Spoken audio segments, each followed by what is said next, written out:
Dalam keseharian yang berkait dengan adat, orang Jawa senantiasa akrab dengan tumpeng, yakni nasi yang dibentuk dengan kukusan.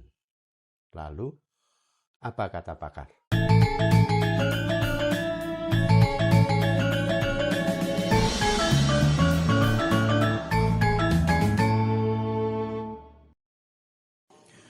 Saudara, Bau Sastra Jawa menyebut tumpeng sebagai nasi yang dibentuk dengan kukusan.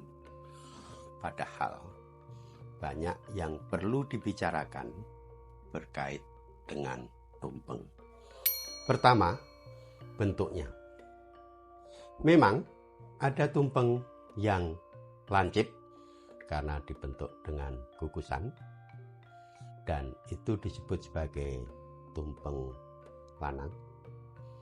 Tetapi juga ada tumpeng yang tapak atau rata, disebut sebagai tumpeng wadon. Tumpeng lanang atau tumpeng laki-laki yang besar sebagai hajat raja disebut sebagai gunungan karena bentuknya merupakan tiruan dari gunung. Pembicaraan kedua berkait dengan nasi yang dijadikan tumpeng. Yang pertama, sego gurih atau sego uduk atau nasi uduk.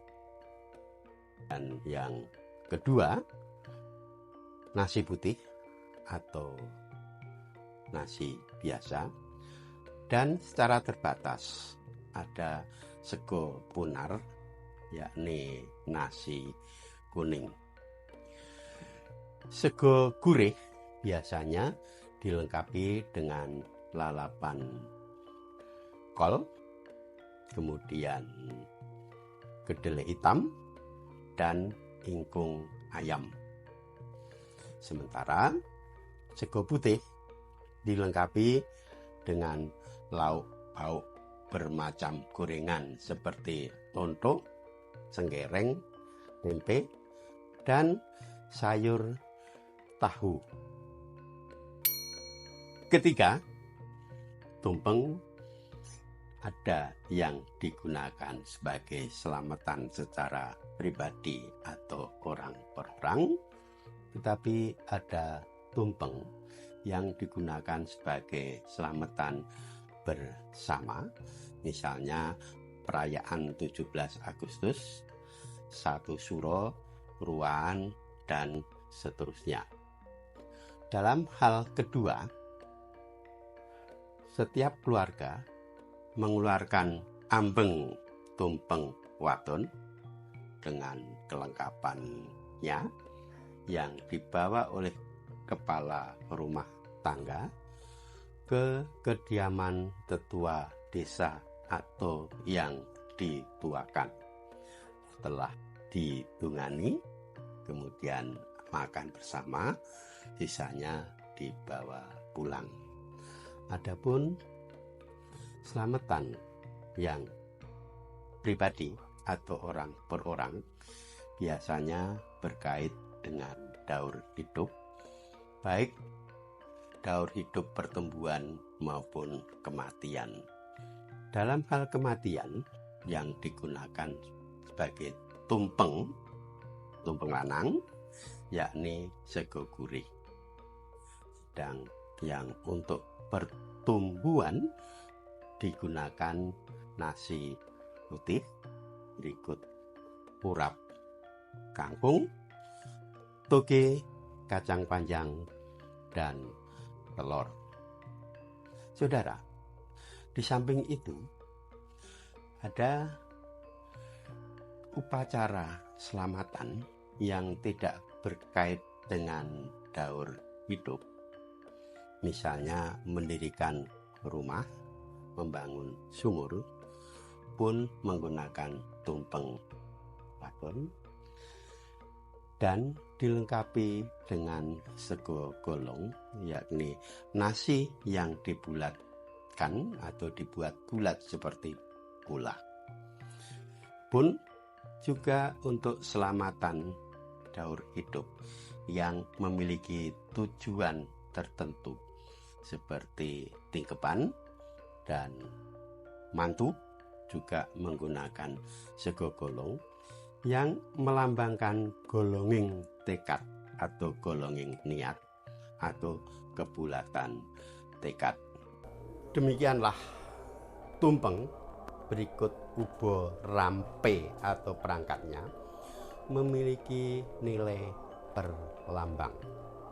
Tumpeng lanang misalnya atau tumpeng laki-laki memiliki perlambang panembah kepada Kalik yang Maha Kuasa.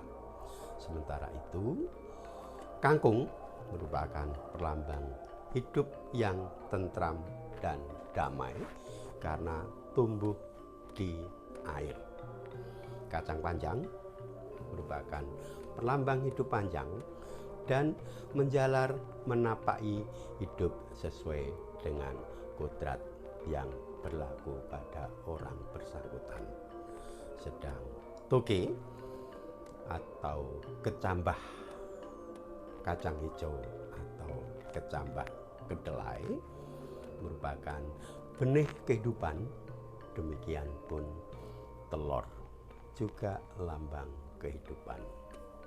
Saudara, geografi kebudayaan Jawa terentang pada jarak yang sangat panjang, dibatasi oleh keadaan alam, gunung dan sungai dan hutan yang pada masanya merupakan sekat, sehingga sebagaimana halnya bahasa Jawa yang memiliki berbagai macam dialek, tumpeng pun juga memiliki keragaman setempat. Namun apapun, di berbagai subgeografi kebudayaan Jawa tersebut, tumpeng senantiasa menyiratkan dan mengandung perlambang yang meskipun terjadi perubahan zaman, tetapi apabila kita kemas sesuai dengan zaman, tumpeng masih bisa berlaku sepanjang masa. Salam.